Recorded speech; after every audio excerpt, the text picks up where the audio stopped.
الرحيم وإذا قيل لهم اتقوا ما بين أيديكم وما خلفكم لعلكم ترحمون وما تأتيهم من آية من آيات ربهم إلا كانوا عنها معرضين وإذا قيل لهم أنفقوا مما رزقكم الله قال الذين كفروا للذين آمنوا أنطعم من لو يشاء الله أطعمه إن أنتم إلا في ضلال مبين صدق الله العلي العظيم صلوات.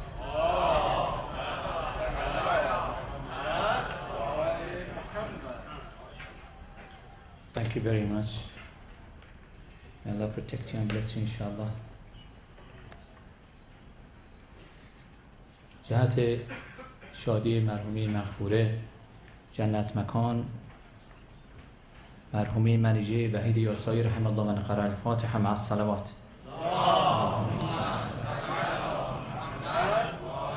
بسم الله الرحمن الرحیم الحمد لله.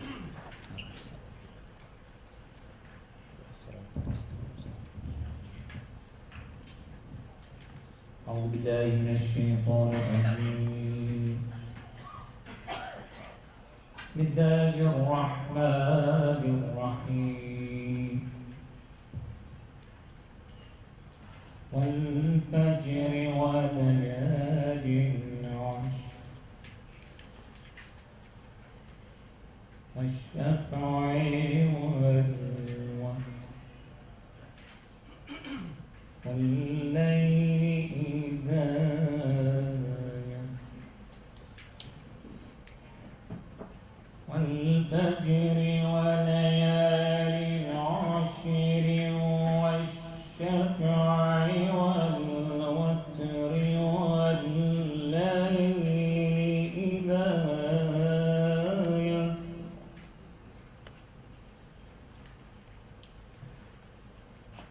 هل في ذلك قسم لذي حجر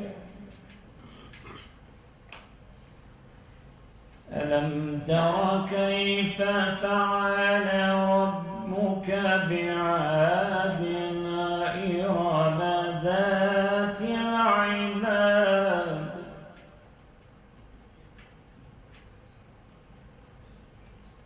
التي لم يخلق مثلها في البلاد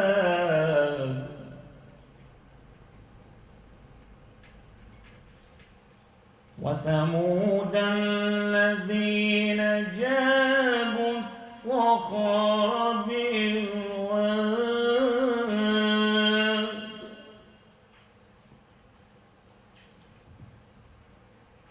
وفرعون ذي الأوتاد الذين طغوا في البلاد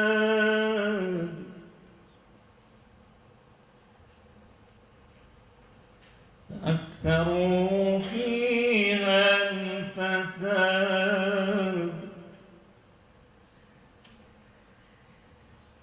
فصب عليهم ربك سوط عذاب إن ربك لبالمرصاد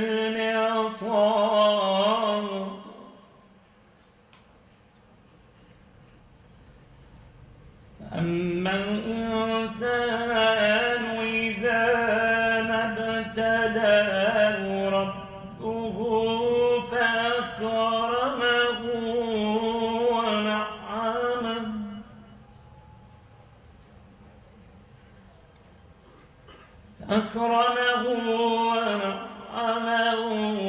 فيقول ربي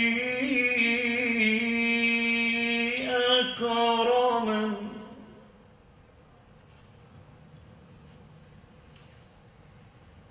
وأما إذا ما ابتلاه فقدر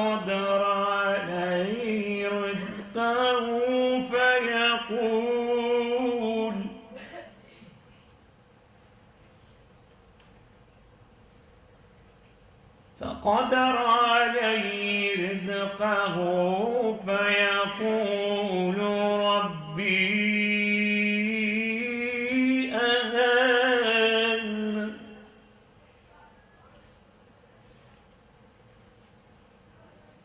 كلا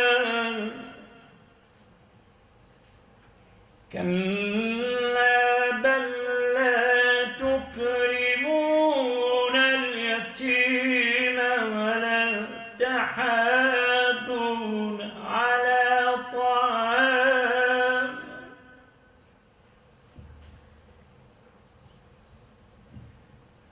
ولا تحاضون على طعام المسكين وتأكلون التراث أكلا لما وتحبون المال حبا جما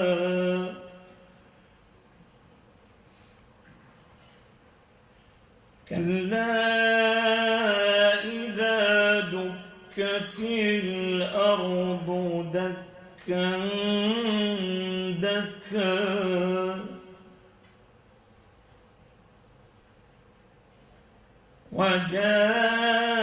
وجاء ربك والملك صفا صفا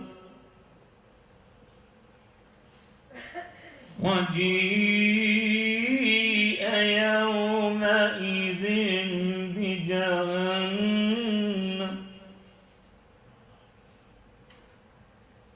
يومئذ يتذكر الإنسان وأنى له الذكرى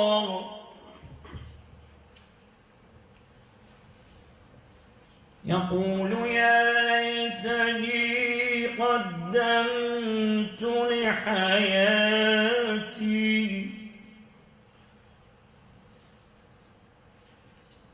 فيومئذ لا يعذب عذابه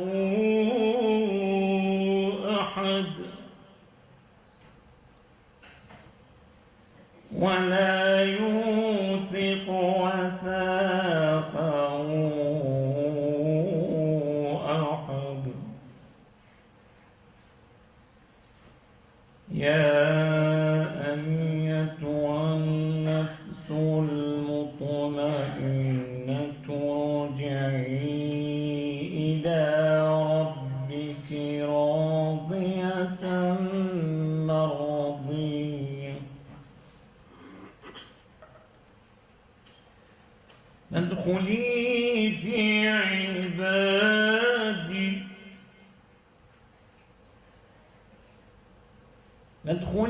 في عبادي وادخلي جنتي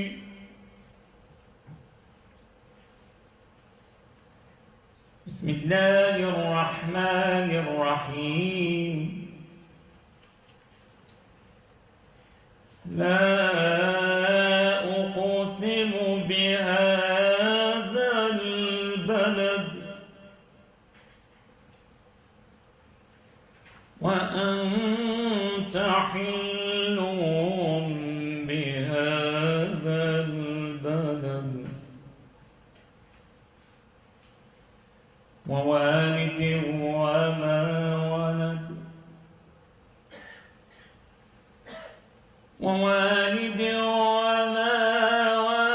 لقد خلقنا الإنسان في كبد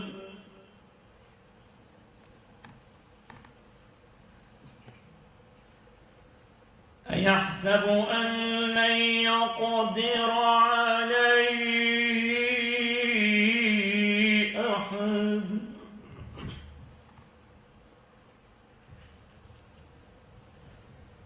يقول أهلكت مالا لبدا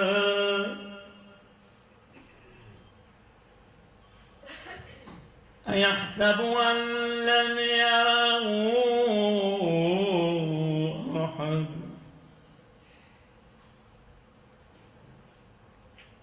ألم نجعل له عينين ولسانا وشفتين وهديناه النجدين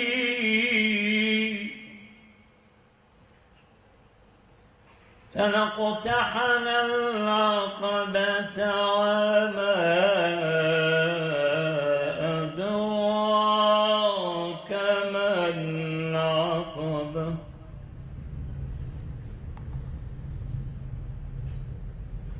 فك رقبة أو إطعام في يوم ذي مسغبة يتيما ذا مقربة أو مسكينا ذا متربة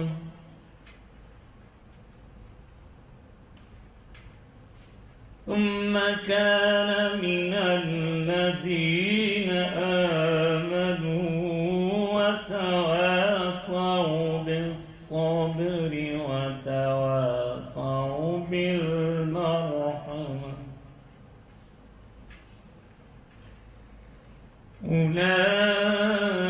أولئك أصحاب الميمنة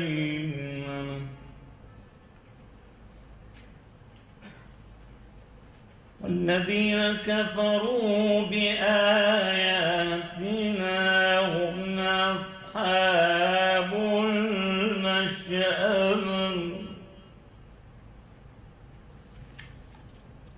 عليهم نار مؤصدة بسم الله الرحمن الرحيم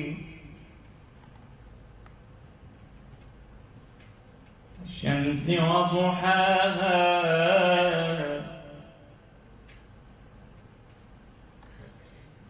والشمس وضحاها والقمر إذا تلاها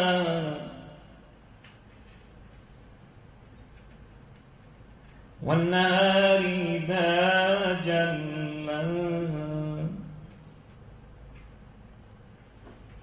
والليل إذا يغشاها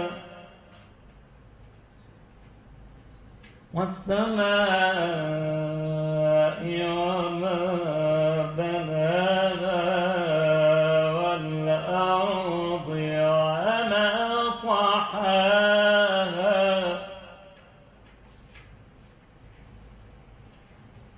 ونفس وما سواها فألهمها فجورها وتقواها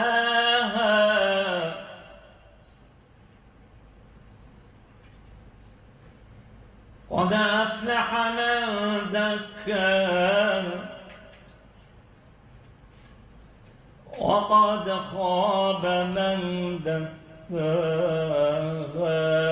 كذبت ثمود بطغواها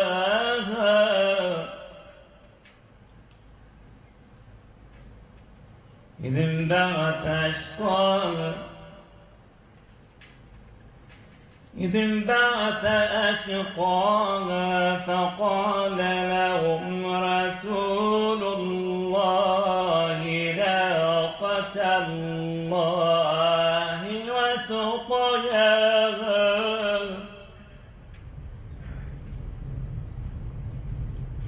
فكذبوا فعقروها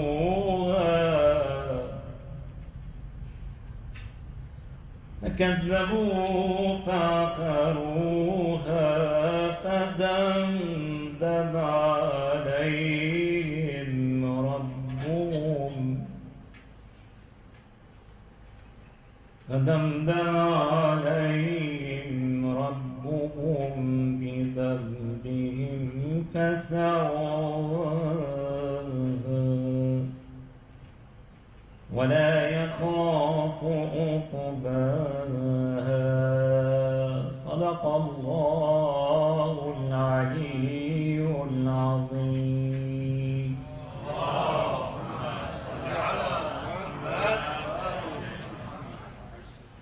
خداوند به همه شما بزرگواران عزت و سلامتی و طول عمر با خوشی و سلامتی عطا کنه از طرف خودم و هیئت مدیره این مسجد و همچنین امام بزرگوار این مسجد.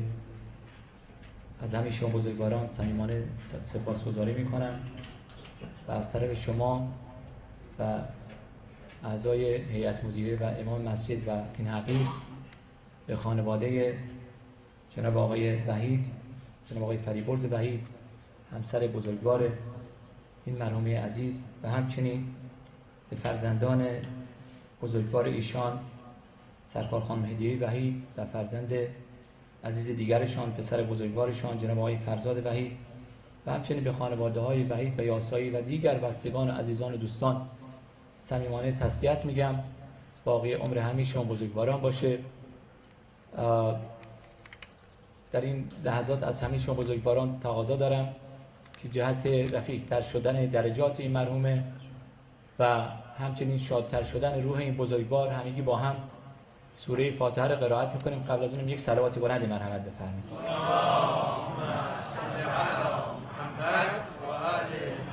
بسم الله الرحمن الرحیم. الحمد لله رب العالمین الرحمن الرحیم مالک یوم الدین ایاک نعبد و ایاک نستعین اهدنا الصراط المستقیم صراط الذین انعمت علیهم غیر المغضوب علیهم ولا الضالین. صدق الله العلی العظیم.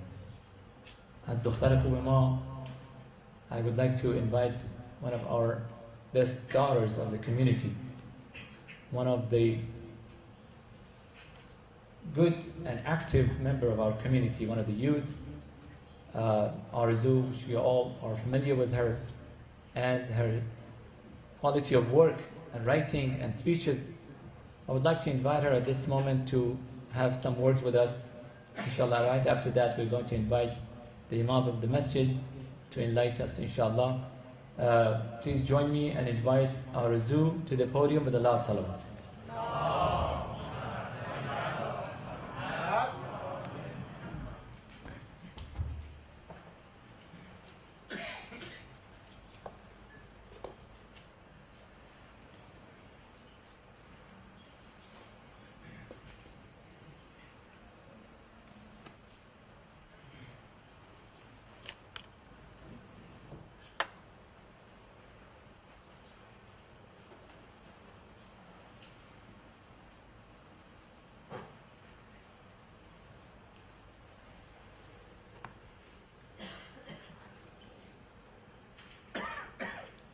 السلام عليكم.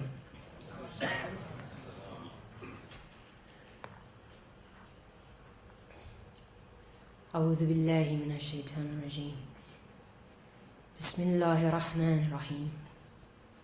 الحمد لله رب العالمين الرحمن الرحيم مالك يوم الدين إياك نعبد وإياك نستعين اهدنا الصراط المستقيم صراط الذين أنعمت عليهم غير المغضوب عليهم ولا الضالين. Thank you for everyone coming out here to be with us on this difficult day. مرسی همه که اومدین با ما باشین امروز. ببخشید فارسی من زیاد خوب نیست. خواستم نظر درجه به عمم و چجور عمه‌ای بود برای من برای شما بخونم تو انگلیسی. Today I just want to share a couple of reflections I had just on the day of my aunt's passing, and then just after.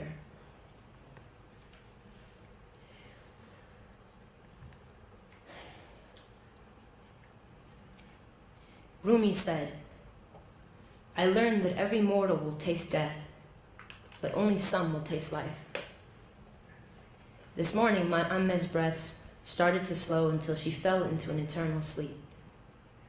As the sadness came over me, I was reminded of how she lived, of what it felt like to be her niece, to listen to the kind words she would always speak, and I couldn't help but smile, knowing she tasted life, that she lived beautifully, always emanating kindness and light. I smiled, knowing she married the love of her life, had 2 incredible children, that she traveled the world for years, that she gave and always gave the best of herself with every breath that she took. I couldn't help but smile thinking of her. As peaceful as she lived, she departed too. Peace be upon her soul. When the burden became too much for her, Allah relieved her of the weight and pulled her in closer witness of Him. The veils of this life have fallen only to unveil the origin of life, the origin of love and light. Do not say she has died. Only her body did. The spirit she carried inside was created before space and time, so death can never touch this eternal light within her. Cancer can never steal the love that ran through her veins. The pneumonia could never take or prevent the breaths of life, of light that she would take. As prayers were passed around Fajr, after we prayed, I started to feel happy for her. Happy that she found peace. Happy that she could breathe again. Happy that the fear in her eyes found comfort. Like a wave that rose for a while from the ocean of unity and now had returned, she went back to the source that blew her into being not so long ago. Nothing is separate here, and in the face of death that is clear to me. I wonder if we mourn more for the space she left behind than the state she is in now, because in thinking of her, I am happy, but in thinking of us, I am sad. The human in me is reminded of all the times we shared, of her being the only other person in my family who ran around the world longing to witness the beauty of life the way I did in this moment. As I search for what my prayer for her is, I realize it's the same prayer I have always had. I pray Allah forgives her sins and welcomes her with an open, loving embrace, that He makes the transition easy for her. I pray that the angels descend to cover her with Salam, with Wadud, with Rauf, Rahman, and Ghafur, and all the most beautiful names of Allah. I pray for her heart to accept what Allah brings for her. I pray her soul turns to the mercy. I pray that she remembers who is calling her, that who is pulling her close. I pray she remembers that the kindest, most loving, and merciful of all is the one she will soon meet again. I pray for ease upon her spirit. I pray she knows how much I love her, but more than that, I pray she feels how much we all love her and will continue to love her, even though Allah chooses to take her back to Himself. I am sinking in my gratitude for the blessing of having her all these years. I mean, I don't mean to say I don't feel pain, because I do. And I don't mean to pretend that I am happy, because I am not. I only mean to say I am thankful I have you, Lord, with me to walk through the sadness and pain. I am thankful for Allah being here with me, and I accept that my feelings are dancing with 2 left feet in my chest. The confusion and pain, and yet I still kneel, because there's no position on earth that can carry the weight on my heart or prostration to you. I am thankful for this refuge you allow me to create every time I pray. To be human is such a blessing, such a miracle, to be simultaneously broken and whole, to be submersed in feeling and somewhat flying in clouds. I am happy God chose to drop her soul in a body that was birthed in my family. How unbelievable it is to be chosen to feel her heart, to touch her hands, to hug her soul. I do not take the blessing lightly, and I pray I can be the kind of mother, sister, wife, and friend she was, the kind who never held back in loving, the one who never ceased to live fully, the one who gave entirely, the one who never kept score but always apologized when she was wrong. She was one of the purest-hearted people I know. I pray she found the peace she so desperately sought last time I held her hand. But now I have to face the world. And as I walk into her house the day she passed away, the first thing I saw was the hospital bed. An IV, iron rods, and nothing made me want to cry more than that moment. Knowing that as I turned the corner, I wouldn't be met with her almond eyes,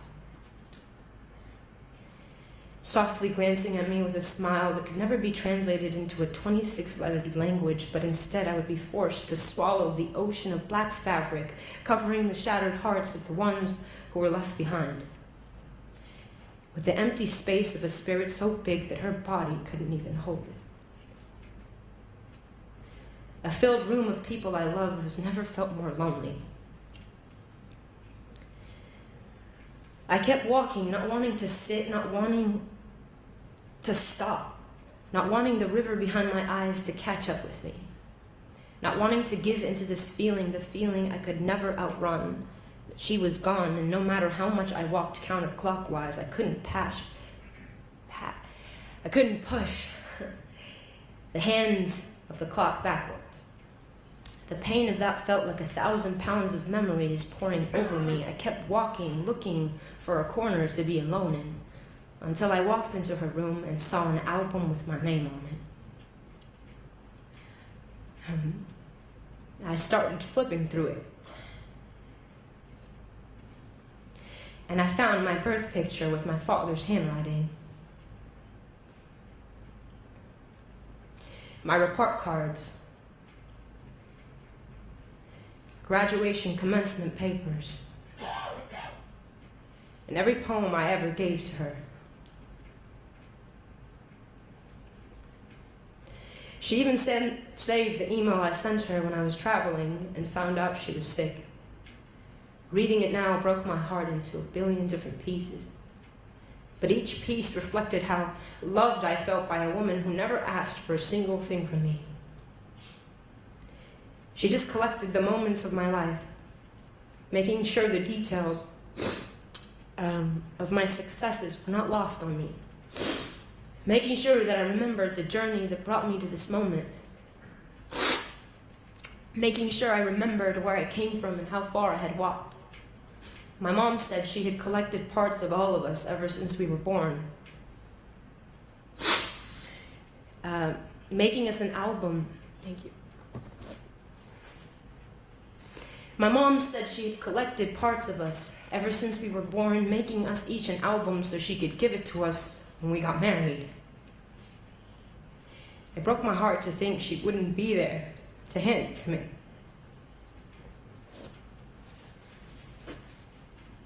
Herself.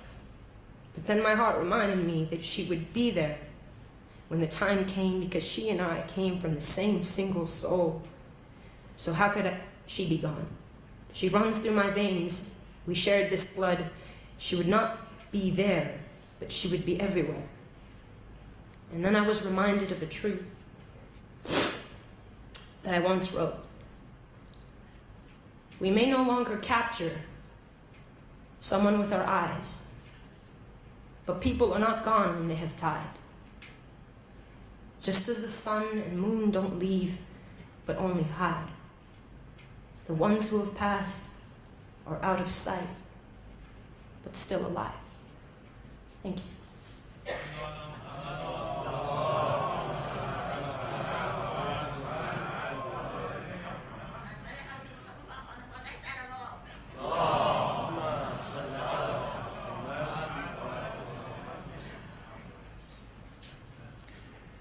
Thank you very much, Arizu, for your beautiful, eloquent, and touching words. May Allah protect you and bless you and bless your family. عزیزان، خانواده جناب وحید و خانواده جناب یاسایی، همه ما در این غم با شما عزیزان شریک هستیم و امیدواریم که این آخرین غمشون بزرگواران باشه. At this moment I would like to invite the Imam of the center to the podium with a very loud salawat, please.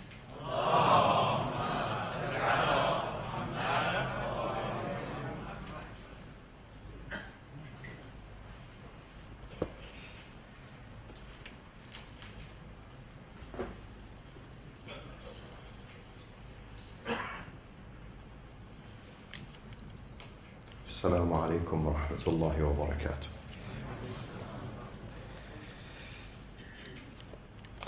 الحمد لله الذي توحد بالعز والبقاء وقهر عباده بالموت والفناء، وصلى الله وسلم على سيدنا محمد وآله الأوصياء.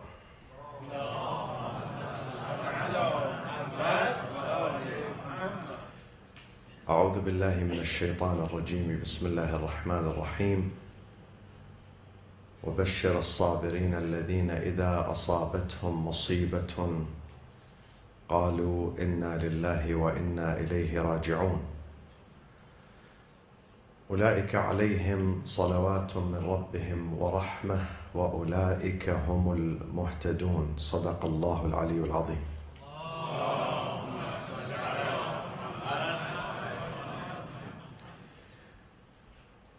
We go through 6 chapters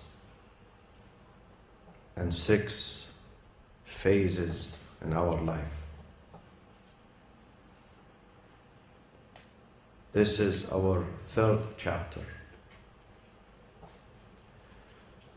The first one is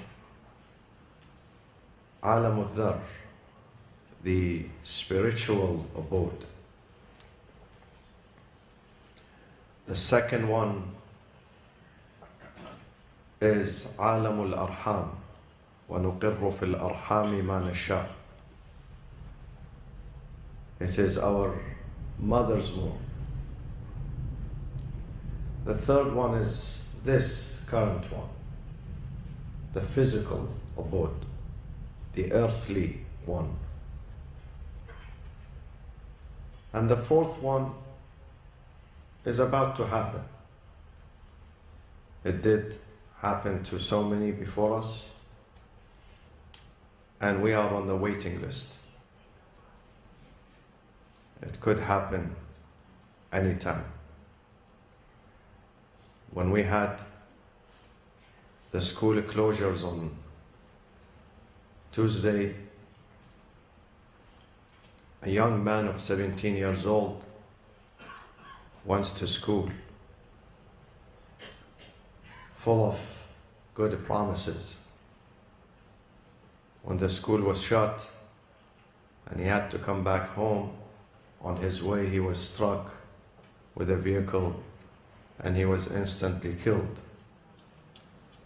The reporter of LA Times says that his mother was behind him. She was screaming, "My son, my son." By the time she reached to him, he was dead. He was 17.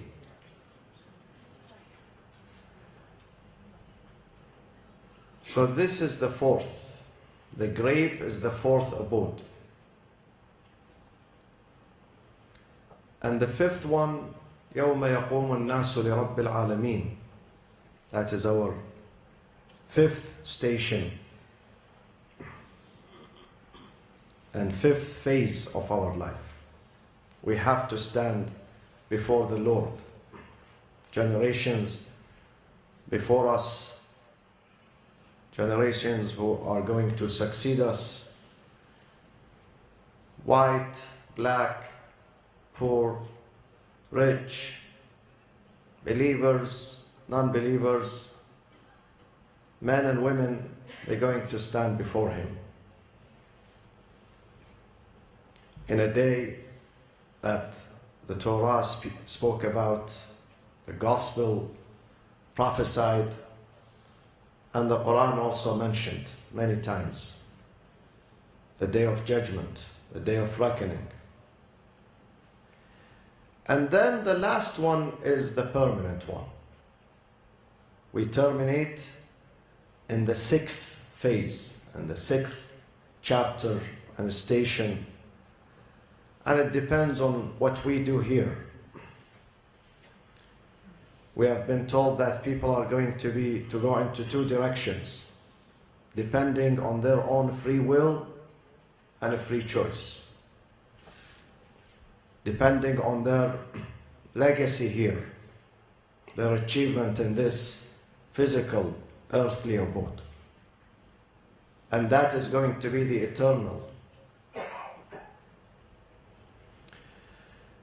The average lifespan of a human being is 25,550 days. 25,550 days. This is the average lifespan. Today was one of them, and it ended. How many more days we have? We don't know. But the Quran teaches us that every day is a day of work. Every day is a day of struggle. Every day is a day of achievement. If we miss it, we're going to lose. The Holy Quran tells us that we can't afford missing even a single day out of these 25,000 days. The commander of the faithfuls, the model of the righteous, Amir al-Mu'mineen Ali ibn Abi Talib alayhi salatu wassalam says, إنما أنت عدد أيام. O man, you've been composed and assembled of a number of days. A number of days. فَكُلُّ يَوْمٍ يَمْضِي فِيكَ يَمْضِي بِبَعْضِكَ. Every day that passes by, like today, it's taking some part of you away with it. So we are on the decrease, not the increase. And we are heading to our final transition. And we have to be serious about this life. This life is an opportunity. America is called the land of opportunity. God calls this life, Hayatul Dunya, the life of opportunity. Some people come to America, they become successful. And some people come to America and they live for the rest of their life on Social Security. The same thing happens in this life. Some people enter this life and they make a fortune of good deeds, righteous deeds. They invest for their next chapter. Others come to this life and they think, that's it. Life is nothing but this. They are very unfortunate. They don't make investment for their future. They become overwhelmed with the attractions of this life. And thus, their life comes to an end without having the time or the opportunity to invest for their future. Again, Amir al-Mu'mineen has a beautiful proverb. He says, Ad-dunya suq. This life is like a marketplace. رَبِحَ فِيهَا قَوْمٌ وَخَسِرَ فِيهَا قَوْمٌ آخَرُونَ. A marketplace, some people go in the morning, they make money, they come back home with money, with a profit. Others, they go into this market, they come back home with a loss. This is the example of this life. God created us, He sent us here to build the next one, to work for the next one. Fortunate are those who open their eyes and use their vision and find their way and invest for their future. And very unfortunate and badbacht are those who live here but they don't get to invest for the future.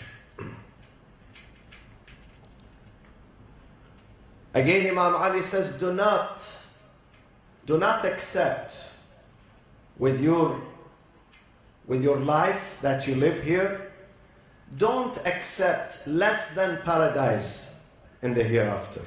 It's a pity. It's a pity that we give this life here of 60, 70, 80 years for less than the paradise there. He says there is no price tag for your life except paradise. Except paradise. These sessions remind us of the reality and remind us that we are heading towards that direction and that we have to be vigilant. We have to wake up. We receive messages that we are not going to stay here for long.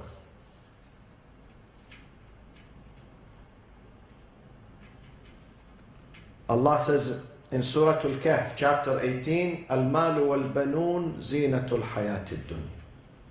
The ornament of this life is wealth, money, mal, and family, children. Those are the ornaments of this life. But the ornament of the next chapter, وَالْبَاقِيَاتُ الصَّالِحَاتِ. Al-Baqiyat al-Salihat. Baqiyat means the endowments. Do not go away, do not perish. Salihat means virtuous, righteous. The virtuous endowments, real endowments, you don't lose them. They don't call you and tell you you lost your investment, sorry about that. The bank crashed and you lost all your fortune. They don't. It is safe. It is safe. Al-Baqiyat al-Salihat. We have to work for Baqiyat al-Salihat. Every one of us should ask ourselves, what legacy I am leaving behind me after I leave?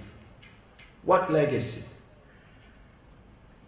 How much service, how much help, how much contribution I have given to my community, to my society, to my country, to my nation? How much? Some people leave with evil legacy, like the shooters of San Bernardino, who lived in this country for 28 years. This country hosted them, embraced them, served them, protected them, gave them dignity that they could not find back home. But then, because they could not see the way, they were confused, they were lost, they were brainwashed by forces of evil. It's amazing how a man could be brainwashed by his wife who lived 20 years in Saudi Arabia, and she comes here to marry him, and within a short period of time she brainwashes him to the extent that he purchases guns and opens fire on the closest people to him, people who are like family and relatives. They had an opportunity to leave behind good legacy, Baqiyat al-Salihat, but they chose otherwise. We should not do the same mistake. We are bridge builders, not destroyers. We are bridge builders. We are builders of comfort and peace and relief. Our Prophet Muhammad sallallahu alayhi wa sallam says, خيركم للناس أنفعكم للناس. The best among you is those of most service and dedication for nas, for their communities. So do you want to know who's the best in the community? The one who serves the community the most. That person is the best. He never said the one who memorizes the Quran. You know, this guy, Farouk, he memorized the Quran. He memorized the Quran. The Quran which is full of love and compassion and mercy. He memorized it. That's the Wahhabi mentality. That you memorize the book, but then you go against the book, the teachings of the book. If he had only heard what the Prophet says, خَيْرُكُمْ لِلنَّاسِ أَنْفَعَكُمْ لِلنَّاسِ. The best among you, among mankind, is the one of the most service and dedication to mankind. That's the spirit of our religion. It's about service and dedication and protection. So my friends, we are heading towards a direction, and we have to be watchful and vigilant. One day, Harun, you know, Harun was a caliph, a corrupt caliph. The richest probably in the history of Islamic history, the richest, the most extravagant caliph was Harun. Harun, they call him Rashid. Rashid means mature, but he was not mature, he was immature. Harun al-Abbasi. Harun one day saw Buhlul. Buhlul was a man of wisdom, but he pretended to be naive and simple, but he was full of wisdom. هارون گفت به بهلول خیلی زاهد شدی تو این دنیا، لباسی که پوشی خیلی لباس ارزون، غذا نمیخوری، خانه نداری، از دنیا خیلی دور شدی، چرا؟ بهلول رو کرد به هارون گفت که ولی حضرت عالی از من زاهدتر شدی، تو خیلی زاهدت بیشتره. گفت چطور؟ گفت انا زهدت فی دنیا فانیه و انت تزهد فی دنیا باقیه. من زاهد شدم در یه دنیایی که چند روز تموم میشه، زود گذر. تو زاهد شدی در یه دنیایی که باقی مانده است. تو زاهدت از من بیشتری، اعلی حضرت.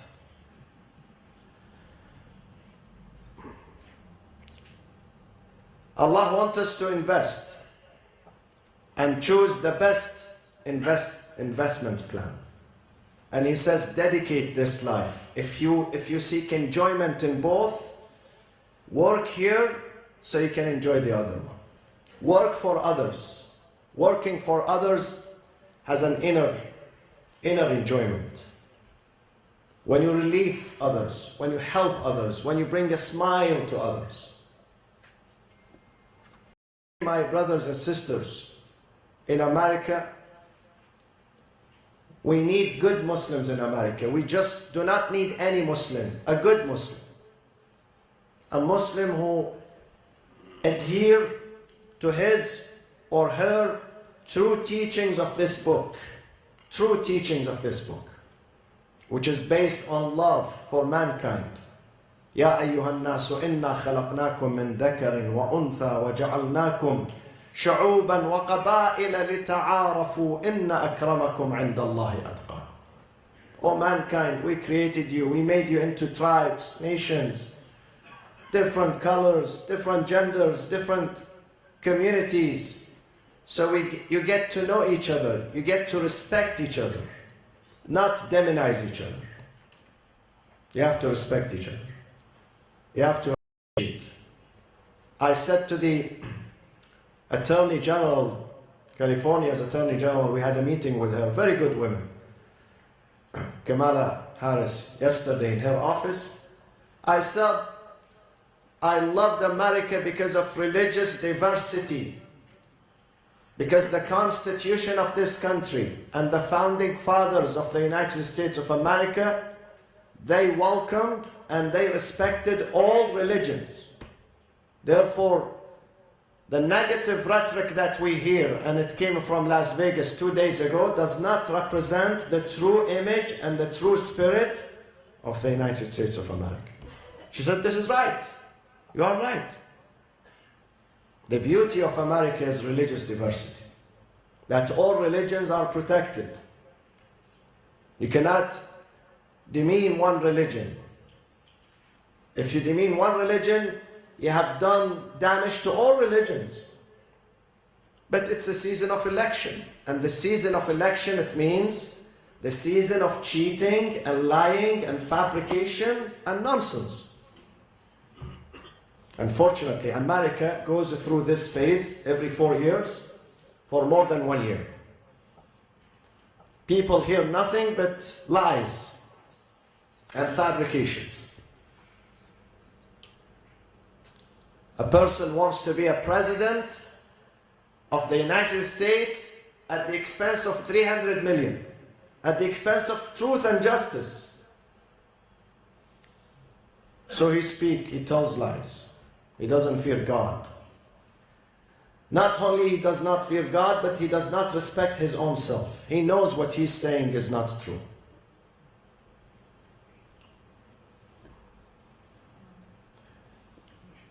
Three days ago, I saw something on television which was funny. Not only funny, but also worrying. Somewhere in Texas, a person who owns a gun shop, he took many pastors from various churches to teach them how to shoot. Pastors. He took them for a training, free of charge. Qurbatan ila shaitan, not qurbatan ila Allah. To teach them how to shoot. Imagine the weapon of the pastor is wisdom and logic and his gospels. The revelation. This is his weapon.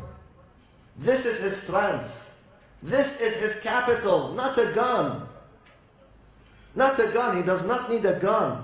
A day a pastor or an imam carries a gun, that day is a dangerous day. If he has logic, why he needs a gun? Why? Even if someone wants to attack him, do you carry a gun? Do you make it even worse? Do you carry a gun into a church, a synagogue, a mosque? These are places of holiness, of worship, of meditation, of forgiveness, of civility. They are not places where you have to carry a gun. It worries me. The future of America worries me when I hear those people. Allah says, "Idfa' billati hiya ahsan." Our Holy Quran says, use the best. Idfa', repel evil with goodness. Idfa' billati hiya ahsan. وَقُولُوا لِلنَّاسِ حُسْنًا. Speak nice, speak humble with people. Christianity succeeded today because of the message of love. 2 weeks ago, I told you I went to Saddleback Church to greet our good friend. He is evangelical, pastor. He's very good. He's very open-minded. Pastor Rick Warren. A man of wisdom, of aql, of farsightedness. I wish all pastors and even some imams to learn from him, not just pastors. Some of our mashayikh and imams, they should learn open-mindedness and respect for all from this man. While I was leaving his office, going into the big chapel with thousands of people there, a young lady approached me. She said, "Are you Christian?" I said to her, "Do I look like Christian?" She said, "I am Iranian. I converted to Christianity." I could not say other than good for you. That's the only sentence I was able to say, good for you. And then I realized why should a person convert to Christianity? Christianity is a good religion. But why leaving Islam and going to Christianity? They took me on a tour of this campus, 40 acres. 120 acres. 120 acres, Saddleback Church. And then when I found the warmth there, the smile there, the welcoming spirit there, I understood why people leave the mosque and they go to the church. I understood why. Can we do the same, the Muslims? Can we change the spirit of anger and frowning and exclusion? This one Jahannam, this one Jahannam, this one death, this one mark, this one this. Can we change it into the spirit of love and forgiveness? And God says about Prophet Muhammad, وَمَا أَرْسَلْنَاكَ إِلَّا رَحْمَةً لِلْعَالَمِينَ. Rahmah, not niqmah. It's not a curse. His rahmah, His love, His mercy, His beauty. He's a power, a magnet to pull people towards God. وَلَوْ كُنْتَ فَضًّا غَلِيظَ الْقَلْبِ لَانْفَضُّوا مِنْ حَوْلِكَ. Had you been harsh-hearted, arrogant, difficult, they would have fled. لَانْفَضُّوا مِنْ حَوْلِكَ. This is exactly the wording of the Quran. Can we do this? Can Muslims adopt this? The spirit, the true spirit of Muhammad sallallahu alayhi wa sallam?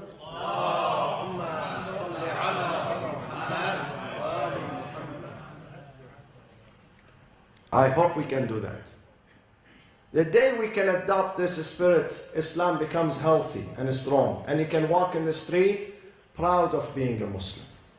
And your daughter can go to the college and your son can go to the university feeling proud, feeling empowered. We have to change this. We have to look at our own selves, my friends. There is a problem. I said to the American audience, there is no problem with Islam. There is a problem with Muslims. Islam is a good religion.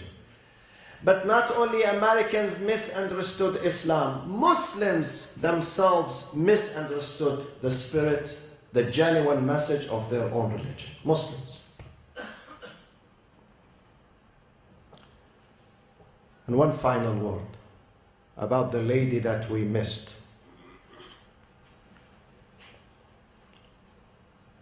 Marhuma, Mrs. Manija Wahid Yasai, who comes from a very good background, very good upbringing, a good father, a good mother who raised good children,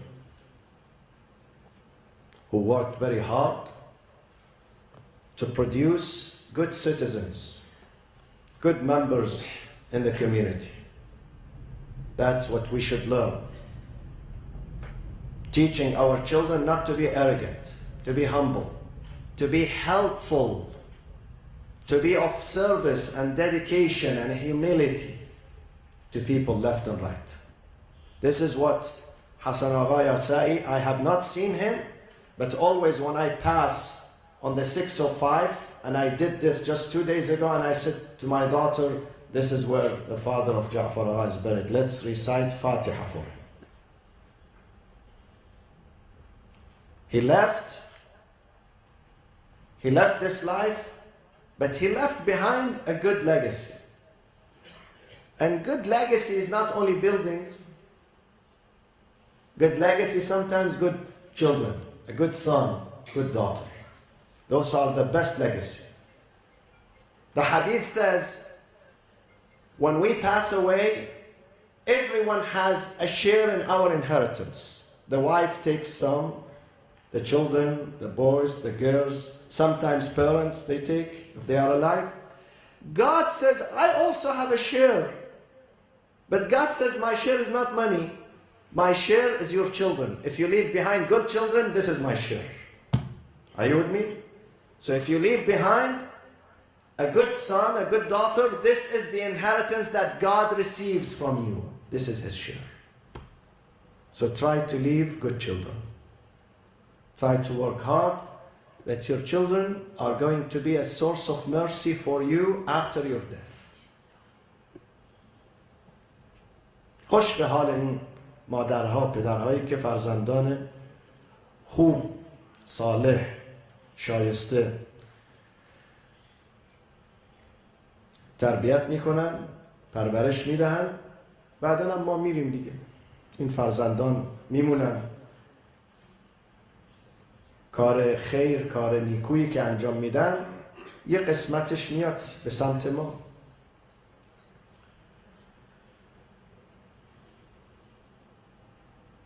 She suffered a lot during the last several months, but inshallah this suffering and this pain is credited into her account, inshallah. Inshallah. It will be relief for her. It will be happiness for her now. Now she needs this capital now at the time of departure. She needs what she left behind. I'm proud of Mr. Ja'far Yassai. I know I should not say this in public in front of you. I don't like to say this, but I can't help it. What I say is not from a paper. I say from my heart. I say in what I believe in. A man of dedication. A man of dedication and help to people that he did not even see. He does not speak their language. He does not know them, but he helps them. In the winter, he brings them warmth. He purchases heaters for people that he did not see. They live in other continents. In the summer, he brings them cool weather. He's worried about them. He's worried about people who live 10,000 miles away from him. He says, I'm worried. The winter is coming. Let's do something for them. Let's send food for them. He's working for his akhirah. I should learn from him. I myself should learn from that. And sometimes one person in one family can save the whole family. Allah says, for the sake of this person, I'm going to protect the whole family because they have a jewel among them. All family members are good, but definitely there is a jewel. May Allah bless the soul of your sister Hajj Ja'far, and may Allah protect you, protect your brother Dr. Ismail and your sisters, the other sisters, your wife who's always standing with you, your in-laws, your extended family, and may Allah empower, protect, and watch over your son and your daughter in particular, inshallah. Inshallah. I have to conclude here. Tomorrow, I believe, is the funeral at 2 p.m. at El Toro. So whoever would love to get the thawab, inshallah, it's good that we participate, not just to get the thawab, but also to learn, to see, to experience. We go to the cemeteries and one day they carry us on their shoulders. This is life. This is life. There is no escape from that. We have to be prepared for that. When they carry us on their shoulder, we have to prepare for these moments. Allahumma aghfir lil mu'minina wal mu'minat. And I give condolences to her honorable husband, Abay Wahid, and her daughter, Hadiya. Is she with us? And her son, Farzad. And to all her noble sisters that I know them, especially Hamida Khanum. May Allah protect you, Hajj Khanum, and your sisters and your two brothers, and bless the soul of your parents, inshallah. Allahumma aghfir lil mu'minina wal mu'minat wal muslimina wal muslimat al ahya'i minhum wal amwat. تابع اللهم بيننا وبينهم بالخيرات إنك مجيب الدعوات، إنك غافر الخطيئات، إنك ماحي السيئات وجاعلها حسنات، إنك على كل شيء قدير. وإلى أرواح المؤمنين والمؤمنات وإلى روح مرحومي خانم منیجه وحید یاسایی. الفاتحة مع الصلاة على محمد وآل محمد.